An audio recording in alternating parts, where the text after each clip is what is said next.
Hi friends, media ಜಗತ್ತಿಗೆ ಸ್ವಾಗತ. Friends, ಬಿಜೆಪಿಯ ನೂತನ ಜಿಲ್ಲಾಧ್ಯಕ್ಷರು ಯಾರು, ಯಾವ ಜಿಲ್ಲೆಗೆ ಯಾರು ನೇಮಕವಾಗಿದ್ದಾರೆ, ಅವರ ಹಿನ್ನೆಲೆ ಏನು ಅನ್ನೋದನ್ನ ಈ ವಿಡಿಯೋದಲ್ಲಿ ತೋರಿಸ್ತೀವಿ. ಇಂಟ್ರೆಸ್ಟಿಂಗ್ ಆಗಿರೋ ಈ ವಿಡಿಯೋವನ್ನ ಕೊನೆವರೆಗೂ ನೋಡಿ. ಅದಕ್ಕೂ ಮುನ್ನ ನೀವಿನ್ನು ನಮ್ಮ ಚಾನೆಲ್ಗೆ ಸಬ್ಸ್ಕ್ರೈಬ್ ಆಗಿಲ್ಲ ಅಂದ್ರೆ ಈಗಲೇ ಸಬ್ಸ್ಕ್ರೈಬ್ ಆಗಿ. ದಕ್ಷಿಣ ಕನ್ನಡ ಬಿಜೆಪಿಯ ಭದ್ರಕೋಟೆ ಅಂತ ಕರೆಸಿಕೊಳ್ಳೋ ಈ ಜಿಲ್ಲೆಗೆ ಸತೀಶ್ ಕುಂಪಲಾರನ್ನ ಜಿಲ್ಲಾಧ್ಯಕ್ಷರನ್ನಾಗಿ ನೇಮಕ ಮಾಡಲಾಗಿದೆ. ಇವರು ಕಳೆದ ವಿಧಾನಸಭೆ ಚುನಾವಣೆಯಲ್ಲಿ ಕಾಂಗ್ರೆಸ್ನ ಯುಟಿ ಖಾದರ್ ವಿರುದ್ಧ ಮಂಗಳೂರಿನಲ್ಲಿ ಸೋತಿದ್ರು. ಉಡುಪಿ ಬಿಜೆಪಿಯ ಮತ್ತೊಂದು ಭದ್ರಕೋಟೆ ಎನಿಸಿಕೊಂಡಿರೋ ಈ ಜಿಲ್ಲೆಗೆ ಕಿಶೋರ್ ಕುಂದಾಪುರರನ್ನ ಜಿಲ್ಲಾಧ್ಯಕ್ಷ ಮಾಡಲಾಗಿದೆ. ಇವರು ಕಳೆದ ವಿಧಾನಸಭೆ ಚುನಾವಣೆಯಲ್ಲಿ ಕುಂದಾಪುರ ಕ್ಷೇತ್ರದ ಟಿಕೆಟ್ ಆಕಾಂಕ್ಷಿಯಾಗಿದ್ರು, ಆದ್ರೆ ಸಿಕ್ಕಿರ್ಲಿಲ್ಲ. ಚಿಕ್ಕಮಗಳೂರು ಬಿಜೆಪಿಯ ಒಬ್ಬ ಶಾಸಕನೂ ಇಲ್ಲದ ಈ ಜಿಲ್ಲೆಗೆ ದೇವರಾಜ ಶೆಟ್ಟಿಯನ್ನ ಅಧ್ಯಕ್ಷರನ್ನಾಗಿ ನೇಮಿಸಿದೆ ಬಿಜೆಪಿ. ಶಿವಮೊಗ್ಗ ಇಲ್ಲಿನ ಹಾಲಿ ಜಿಲ್ಲಾಧ್ಯಕ್ಷರಾಗಿದ್ದ ಟಿಡಿ ಮೇಘರಾಜ್ರನ್ನ ಮತ್ತೊಂದು ಅವಧಿಗೆ ಮುಂದುವರೆಸಲಾಗಿದೆ. ಉತ್ತರ ಕನ್ನಡ ಈ ಜಿಲ್ಲೆಯ ಜಿಲ್ಲಾಧ್ಯಕ್ಷರನ್ನಾಗಿ ಎನ್ಎಸ್ ಹೆಗಡೆ ಅಥವಾ ಎನ್ಎಸ್ ಹೆಗಡೆ ಕರ್ಕಿಯನ್ನ ನೇಮಕ ಮಾಡಲಾಗಿದೆ. ಹಾವೇರಿ ಈ ಜಿಲ್ಲೆಯ ಜವಾಬ್ದಾರಿಯನ್ನ ಮಾಜಿ ಶಾಸಕ ಅರುಣ್ ಕುಮಾರ್ ಪೂಜಾರಗೆ ನೀಡಲಾಗಿದೆ. ಗದಗ ಈ ಜಿಲ್ಲೆಗೆ ವಿಧಾನಸಭೆ ಟಿಕೆಟ್ ಆಕಾಂಕ್ಷಿಯಾಗಿದ್ದ ರಾಜು ಕುರಡಗಿಯನ್ನ ಜಿಲ್ಲಾಧ್ಯಕ್ಷರನ್ನಾಗಿ ನೇಮಕ ಮಾಡಲಾಗಿದೆ. ಬಾಗಲಕೋಟೆ ಇಲ್ಲಿನ ಹಾಲಿ ಜಿಲ್ಲಾಧ್ಯಕ್ಷರಾಗಿರೋ ಶಾಂತಗೌಡ ಪಾಟೀಲ್ರನ್ನ ಮತ್ತೊಂದು ಅವಧಿಗೆ ಮುಂದುವರೆಸಲಾಗಿದೆ. ವಿಜಯಪುರ ಇಲ್ಲಿನ ಹಾಲಿ ಅಧ್ಯಕ್ಷರಾಗಿರೋ ಆರ್.ಎಸ್. ಪಾಟೀಲ್ರನ್ನ ಕೂಡ ಮುಂದುವರೆಸಲಾಗಿದೆ. ಇವರು ಬಸನಗೌಡ ಪಾಟೀಲ್ ಯತ್ನಾಳ್ರ ಆಪ್ತ ಎನ್ನಲಾಗುತ್ತೆ. ಬೀದರ್ ಈ ಜಿಲ್ಲೆಯ ಜಿಲ್ಲಾಧ್ಯಕ್ಷರನ್ನಾಗಿ ಬಿಎಸ್ ಯಡಿಯೂರಪ್ಪಗೆ ನಿಷ್ಠರಾಗಿರೋ ಸೋಮನಾಥ್ ಪಾಟೀಲ್ರನ್ನ ನೇಮಕ ಮಾಡಲಾಗಿದೆ. ಯಾದಗಿರಿ ಇಲ್ಲಿನ ಹಾಲಿ ಅಧ್ಯಕ್ಷ ಅಮೀನ್ ರೆಡ್ಡಿಯನ್ನ ಮತ್ತೊಂದು ಅವಧಿಗೆ ಮುಂದುವರೆಸಲಾಗಿದೆ. ವಿಧಾನಸಭೆ ಚುನಾವಣೆಯಲ್ಲಿ ಇವರು ಶಹಪುರ ಅಭ್ಯರ್ಥಿಯಾಗಿ ಕಣಕ್ಕಿಳಿದು ಸೋತಿದ್ರು. ರಾಯಚೂರು ಈ ಜಿಲ್ಲೆಯ ಜವಾಬ್ದಾರಿಯನ್ನ ರಾಯಚೂರು ಶಾಸಕ ಡಾಕ್ಟರ್ ಶಿವರಾಜ್ ಪಾಟೀಲ್ಗೆ ನೀಡಲಾಗಿದೆ.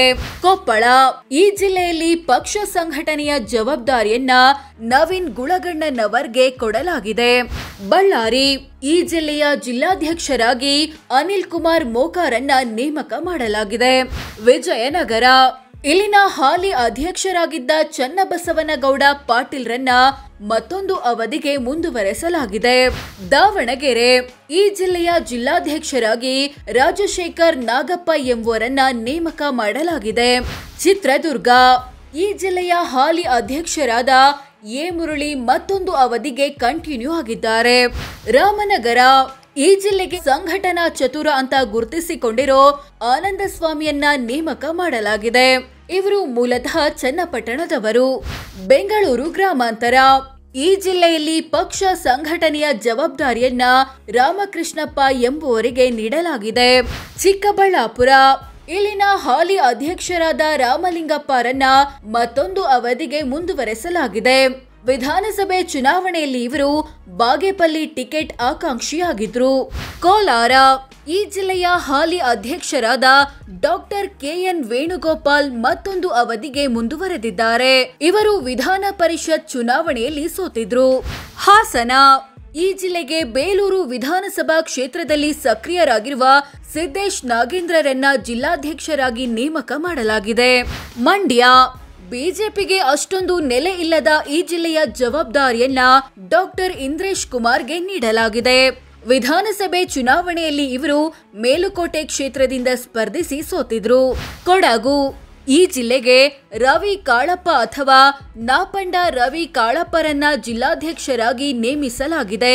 ಚಾಮರಾಜನಗರ ಈ ಜಿಲ್ಲೆಗೆ ಮಾಜಿ ಶಾಸಕ ಸಿಎಸ್ ನಿರಂಜನ್ ಕುಮಾರನ್ನ ಅಧ್ಯಕ್ಷರನ್ನಾಗಿ ನೇಮಕ ಮಾಡಲಾಗಿದೆ. ವಿಧಾನಸಭೆ ಚುನಾವಣೆಯಲ್ಲಿ ಇವರು ಗುಂಡ್ಲುಪೇಟೆ ಕ್ಷೇತ್ರದಿಂದ ಸ್ಪರ್ಧಿಸಿ ಸೋತಿದ್ರು. ಮೈಸೂರು ಈ ಜಿಲ್ಲೆಯಲ್ಲಿ ಇಬ್ಬರು ಜಿಲ್ಲಾಧ್ಯಕ್ಷರಿದ್ದಾರೆ. ಮೈಸೂರು ನಗರಕ್ಕೆ ಮಾಜಿ ಎಂಎಲ್ಎ ನಾಗೇಂದ್ರ, ಮೈಸೂರು ಗ್ರಾಮಾಂತರಕ್ಕೆ ಎಲ್ಆರ್ ಮಹಾದೇವ ಸ್ವಾಮಿ. ಧಾರವಾಡ ಈ ಜಿಲ್ಲೆಯಲ್ಲೂ ಇಬ್ಬರು ಜಿಲ್ಲಾಧ್ಯಕ್ಷರಿದ್ದಾರೆ.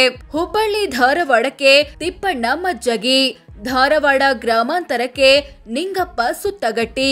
ಕಲಬುರಗಿ ಈ ಜಿಲ್ಲೆಗೂ ಇಬ್ಬರು ಜಿಲ್ಲಾಧ್ಯಕ್ಷರಿದ್ದಾರೆ. ಕಲಬುರಗಿ ನಗರಕ್ಕೆ ಚಂದ್ರಕಾಂತ ಪಾಟೀಲ್ ಅಥವಾ ಚಂದು ಪಾಟೀಲ್. ಕಲಬುರಗಿ ಗ್ರಾಮಾಂತರಕ್ಕೆ ಹಾಲಿ ಅಧ್ಯಕ್ಷ ಶಿವರಾಜ ಪಾಟೀಲ್ ರದ್ದೇವಾಡಿ. ತುಮಕೂರು ಈ ಜಿಲ್ಲೆಯಲ್ಲೂ ಇಬ್ಬರು ಜಿಲ್ಲಾಧ್ಯಕ್ಷರಿದ್ದಾರೆ. ತುಮಕೂರಿಗೆ ಎಚ್.ಎಸ್. ರವಿಶಂಕರ್ ಅಥವಾ ಹೆಬ್ಬಾಕ ರವಿ. ಮಧುಗಿರಿಗೆ ಬಿಎಸ್ವೈ ಬೆಂಬಲಿಗ ಬಿಸಿ ಹನುಮಂತೇಗೌಡ. ಬೆಳಗಾವಿ ಈ ಜಿಲ್ಲೆಯಲ್ಲಿ ಮೂವರು ಜಿಲ್ಲಾಧ್ಯಕ್ಷರಿದ್ದಾರೆ. ಬೆಳಗಾವಿ ನಗರಕ್ಕೆ ಗೀತಾ ಸುತಾರ್, ಇವರು ಏಕೈಕ ಮಹಿಳಾ ಜಿಲ್ಲಾಧ್ಯಕ್ಷರಾಗಿದ್ದಾರೆ. ಬೆಳಗಾವಿ ಗ್ರಾಮಾಂತರಕ್ಕೆ ಸುಭಾಷ್ ಪಾಟೀಲ್ ಮತ್ತು ಚಿಕ್ಕೋಡಿಗೆ ಸತೀಶ್ ಅಪ್ಪಾಜಿಗೋಳ. ಬೆಂಗಳೂರು ನಗರ ಈ ಜಿಲ್ಲೆಯಲ್ಲೂ ಮೂವರು ಜಿಲ್ಲಾಧ್ಯಕ್ಷರಿದ್ದಾರೆ. ಬೆಂಗಳೂರು ಉತ್ತರಕ್ಕೆ ಮಾಜಿ ಉಪಮೇಯರ್ ಎಸ್ ಹರೀಶ್. ಬೆಂಗಳೂರು ದಕ್ಷಿಣಕ್ಕೆ ಜಯನಗರ ಕ್ಷೇತ್ರದ ಶಾಸಕ ಸಿ.ಕೆ. ರಾಮಮೂರ್ತಿ ಮತ್ತು ಬೆಂಗಳೂರು ಕೇಂದ್ರಕ್ಕೆ ಸಪ್ತಗಿರಿ ಗೌಡ. ಸೊ ಫ್ರೆಂಡ್ಸ್, ಇದಿಷ್ಟು ವಿವಿಧ ಜಿಲ್ಲೆಗಳ ಬಿಜೆಪಿ ಜಿಲ್ಲಾಧ್ಯಕ್ಷರು ಯಾರು, ಹೇಗಿದ್ದಾರೆ, ಹಿನ್ನೆಲೆ ಏನು ಅನ್ನೋದನ್ನ ತಿಳಿಸಿಕೊಡೋ ಪ್ರಯತ್ನ. ವಿಡಿಯೋ ಇಷ್ಟ ಆಗಿದ್ರೆ ಲೈಕ್ ಮಾಡಿ, ಶೇರ್ ಮಾಡಿ, ನಮ್ಮ ಚಾನೆಲ್ಗೆ ಸಬ್ಸ್ಕ್ರೈಬ್ ಆಗಿ. ಧನ್ಯವಾದ.